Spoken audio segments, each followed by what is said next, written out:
कृषी उत्पन्न बाजार समितीच्या परिसराचा अतिक्रमणधारकांनी अक्षरशः बाजार केला होता। प्रत्येक वेळी वेगवेगळ्या राजकीय नेत्याकडून राजकीय दबाव आणून आपली पोळी भाजून घेण्यात या भागातील अतिक्रमणधारक यशस्वी होत होते। यावेळी सभापती ॲडव्होकेट राजेश्वर आबा चव्हाण हे सध्या कार्यरत आहेत। त्यांनी निश्चय केला कोणाच्याही दबावाला बळी न पडता अतिक्रमण काढायचे। आजचा दुसरा दिवस आहे। ॲडव्होकेट राजेश्वर आबा चव्हाणवर विविध राजकीय नेत्यांचा व्यापाऱ्यांचा दबाव आला नसेल असे वाटते तुम्हाला? नक्की आला असणार। प्राप्त माहितीनुसार मोंडा यार्डात एका मोठ्या प्लॉटवर व्यापाऱ्याने अतिक्रमण केले होते। अनेक वेळा लेखी तोंडी सूचना दिली, मात्र कोणालाही ना जुमानले ना कोणाची मध्यस्थी घालून सदरील अतिक्रमण हटाव मोहीम थांबवली। सभापती ॲडव्होकेट राजेश्वर आबा चव्हाण यांनी फक्त एकट्या व्यापाऱ्याचे नाही तर मोंडा यार्डातील कोणतेही अतिक्रमण यावेळी राहणार नाही अशी खमक्या भूमिका घेतली। यासाठी आवश्यक असणारी पोलीस मशिनरी सर्व यंत्रणा सज्ज ठेवली। 2 दिवस मोहीम राबवण्यात आली। सर्वात मोठे अतिक्रमण मानले जाते ते म्हणजे खंड औद्योगिककडून 10 गाळे परत मार्केट कमिटीच्या ताब्यात आले। मात्र त्या जागेवर व्यवसाय करणारे व्यापारी म्हणतात आमच्यावर अन्याय का?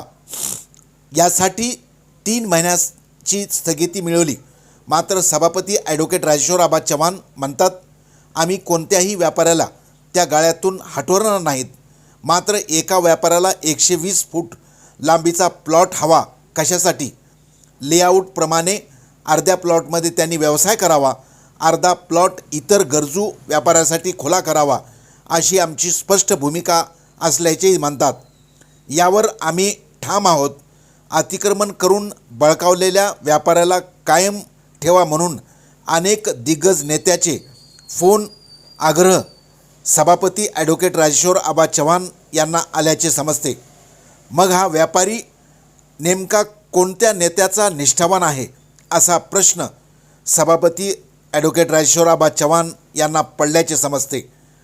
एवढे फोन आग्रह असूनही सभापती राजेश्वर चव्हाण यांनी सदरील प्लॉटवरील अतिक्रमण हटवले। एवढेच नाही तर या अतिक्रमण हटवल्यानंतर त्या प्लॉटला रीतसर ताब्यात घेऊन ही जागा कृषी उत्पन्न बाजार समिती अंबेजोगाईची आहे असाही फलक लावल्याचे समजते। मोंडा यार्डातील अतिक्रमण हटवण्यात सभापती ॲडव्होकेट राजेश्वर आबा चव्हाण यशस्वी झाले, त्याबद्दल अंबेजोगाईकर त्यांचे अभिनंदन करत आहेत। जसा अतिक्रमणधारकांना हिसका मार्केट कमिटीने दाखवला, मोंडा परिसरातील अतिक्रमण हटवले, तसाच प्रकार जो की बेकायदेशीर आहे।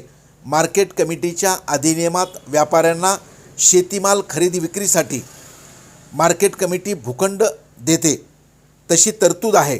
मात्र अनेक धनदांडगे व्यापाऱ्यांनी मार्केट यार्डामध्ये याच भूखंडावर 2-4 मजली इमारती बांधून नीचे दुकान ऊपर मकान केले आहे, जे की नियमाच्या अत्यंत विरोध आहे।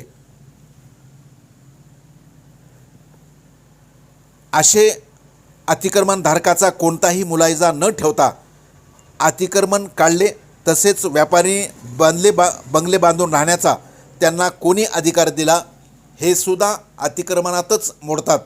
त्यावर कोणीही राजकीय नेता कार्यकर्ता आक्षेप घेत नाही। सभापती ॲडव्होकेट राजेश्वर आबा चव्हाण, तुम्ही हिंमत दाखवली, याही अतिक्रमणावर तुमचा बुलडोजर चालवा, म्हणजे अंबेजोगाई कृषी उत्पन्न बाजार समितीचा परिसर संपूर्णपणे अतिक्रमणमुक्त होईल।